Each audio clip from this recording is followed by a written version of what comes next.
Good morning students. Okay, so in this video I will discuss about the fundamental rights of the Indian Constitution. See students, there are basically 5 important rights of the Indian Constitution. First is right to equality, second is right to freedom, third one is your right against exploitation, next right to freedom of religion, cultural and religious rights, and sixth one is it is again the right, but it is the right to constitutional remedies. So this is given in your box on the right hand side of your chapter, so we will discuss it one by one. These rights are the very important topic. See the first right, right to equality. All the persons are equal before the law. Equality का क्या मतलब है? Equal, कि जितने भी persons हैं वो law की आइज में सभी ही इक्वल हैं.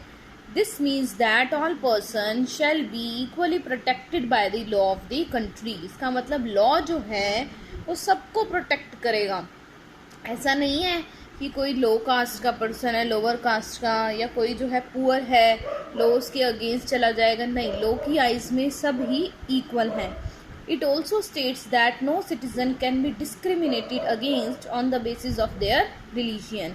ये भी स्टेट करता है कि कोई भी सिटीज़न को डिस्क्रिमिनेट ना किया जाए उसके रिलीजन के बेसिस पे, उसके कास्ट के बेसिस पे, ओके, या उसके जेंडर के बेसिस पे. इट मीन्स अगर कोई दो रिलीजन के पर्सन्स हैं तो दोनों को इक्वल ट्रीट किया जाएगा, चाहे वो कोई भी कास्ट का हो. Every person have access to all public places including playgrounds, hotel, shops etcetera. देखिए इसमें क्या कह रहा है, हर पर्सन के को राइट है कि वो पब्लिक प्लेसेस जैसे कि प्लेग्राउंड, होटल, शॉप्स, इन सब में एक्सेस कर सकता है, कहीं भी मूव कर सकता है. The state can't discriminate against anyone in the matters of employment. और इसमें राइट देखिए अलग अलग राइट बता रहे हैं इसमें. एक तो फर्स्ट बताया कि right in the eyes of law everyone is equal. फिर बताया इसमें कि कोई भी पब्लिक प्लेसेस में एक्सेस मूव कर सकता है, यूज़ कर सकता है पब्लिक प्लेसेस को. फिर उसके बाद नेक्स्ट बताया स्टेट जो है वो डिस्क्रिमिनेट नहीं कर सकती किसी को in the matter of employment. मतलब अगर आपको एम्प्लॉयमेंट प्रोवाइड कर रही है स्टेट, तो ये नहीं देखेगी कि आप किस रिलीजन को फॉलो कर रहे हो, किस कास्ट, कौन से कास्ट है आपका. वो सिर्फ आपका क्या देखेगी? टैलेंट देखेगी. हाँ, ओके, हम ये हमारा फर्स्ट राइट था. Now we will come to our right number 2, that is right to freedom. ये देखिए राइट टू फ्रीडम जो है आपका सेकंड राइट है. This include the right to freedom. अभी हम कह रहे हैं राइट है हमें फ्रीडम, फ्रीली किस चीज़ की फ्रीडम हमें प्रोवाइड किया. फर्स्ट है freedom of speech and expression. It means कि हम जो है right to freedom of speech and expression, कि हम अपने व्यूज़ को एक्सप्रेस कर सकते हैं, अपने ओपिनियंस को एक्सप्रेस कर सकते हैं. जैसे अगर हमारी जो करंट गवर्नमेंट है उससे हम खुश नहीं हैं तो हम अपने ओपिनियंस रखते हैं. आप देखते हैं मीडिया में. The right to form association. Association मतलब ट्रेड यूनियन, कि हम मिल के इकट्ठे होकर यूनियन बना सकते हैं. The right to move freely and reside in any part of the country. हम अपनी देश में, अपनी कंट्री में किसी भी जगह पे कहीं पे भी मूव कर सकते हैं. अगर मैं suppose I reside in Delhi and I want to move to other states like Punjab, और you can say to the southern states like Kerala, तो हम आप जा सकते हैं, कोई प्रॉब्लम थोड़ी ना, वहाँ पे जाके रह भी सकते हैं. And right to practise any profession, occupation और बिजनेस. और ये भी हमारा राइट है कि मैं कोई भी प्रोफेशन, कोई भी बिजनेस चूज कर सकती हूँ. ऐसा नहीं है कि एक पर्सन पर्टिकुलर कास्ट का है तो वो डॉक्टर नहीं बन सकता, या वो पुअर फैमिली से बिलोंग करता है तो वो डॉक्टर नहीं बन सकता. कोई भी पर्सन कोई भी प्रोफेशन चूज कर सकता है. अगर उसको डॉक्टर बनना है, लॉयर बनना है, कुछ भी बनना है, वो बन सकता है irrespective of his cast and religion. Next क्या है देखिए आपका राइट अगेंस्ट एक्सप्लॉयटेशन. एक राइट है कि किसी के साथ भेदभाव नहीं होगा. अब एक्सप्लॉयटेशन किसके बेसिस पे है? The constitution prohibits trafficking, human trafficking. बेटा मैं मीनिंग बता रही हूँ आपको क्या होता है. Trafficking means buying and selling of women and childrens. ये ह्यूमन ट्रैफिकिंग होती है. आप देखते हैं बाय और सेल किए जाते हैं वुमेन और चिल्ड्रंस. फोर्स्ड लेबर जिसे हम बोलते हैं बंधुआ मजदूर.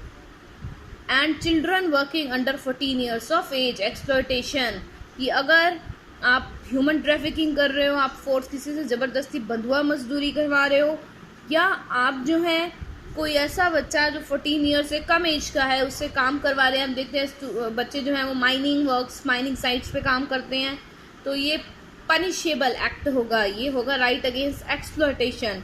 Next is right to freedom of religion. इसमें पता चल रहा है हमें कि हमारे पास राइट है कि हम किसी भी रिलीजियन को, जो भी हम चाहते हैं, हम उसको फॉलो कर सकते हैं। Religious freedom is provided to all citizens. Every person has a right to practice, profess and propagate the religion of their choice. कि एक पर्सन जो उसका मन है वो रिलीजन को प्रैक्टिस कर सकता है। उसका प्रोफेस का मतलब, प्रोपोगेट का मीनिंग होता है प्रचार प्रसार। मैं हिंदू धर्म का कर सकती हूँ, ठीक है, अगर मेरी विश के अकॉर्डिंग, फ्रीडम है मुझे पूरी। नेक्स्ट क्या है, देखिए आपका कल्चरल एंड एजुकेशनल राइट।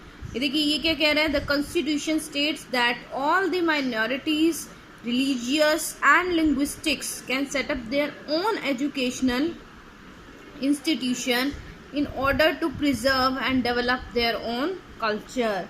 अब ये एजुकेशन और कल्चर से रिलेटेड राइट्स हैं कि कोई भी माइनॉरिटी है, चाहे वो रिलीजियस माइनॉरिटी है या लिंग्विस्टिक माइनॉरिटी है, कोई ऐसा रिलीजन है जो माइनॉरिटी में है, जैसे हमारे इंडिया में क्रिश्चियंस हैं, या लैंग्वेज जो है जो बहुत कम बोली जाती है लाइक पारसी लैंग्वेज है, तो वो अपने नाम के एजुकेशन इंस्टीट्यूशंस खोल सकते हैं।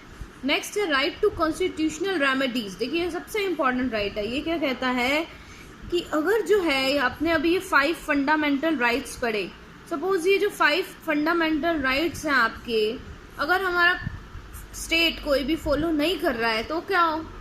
अगर किसी स्टेट में जो है फिर भी 14 ईयर्स से कम एज के बच्चे काम कर रहे हैं, अगर फिर भी फ्रीडम नहीं मिल रही हमें कहीं भी रहने की, तो क्या हो सकता है? तो हमारे पास ये आपका 6th राइट है, right to constitutional remedies. Remedies का मीनिंग होता है सॉल्यूशन। यहाँ पे हमारे सॉल्यूशन गिवन है कि अगर कोई भी इसमें से कोई भी फंडामेंटल राइट को कोई भी वायलेट करेगा, कोई भी उसके अगेंस्ट जाएगा, तो उसको क्या दंड मिलेगा, उसको क्या पनिशमेंट दी जाएगी, ये आपका आएगा इसमें right to constitutional remedies. This allows citizens to move the court if they believe that any of their fundamental rights have been violated by the state. It means अगर मुझे ऐसे लग रहा है कि right to freedom of religion, मैं जो हूँ एक हरियाणा की पर्टिकुलर रोहतक है आपकी सिटी में रहती हूँ, और यहाँ पे कि जो मेरे सिटी में right to freedom of religion का मुझे राइट नहीं है कि मैं कोई भी रिलीजन को फॉलो करूं, तो मैं कोर्ट में जा सकती हूं और कह सकती हूं कि ये मेरा राइट है, तो मुझे इसका सॉल्यूशन बताइए, ठीक है। Okay, this is right to constitutional remedies. Alright, now we will move to our next page. Okay, so students, this is your last page of your this chapter, you can say the last feature of your constitution. This is the 5th feature and this is called the secularism. This feature is called, so we will start doing this. Okay,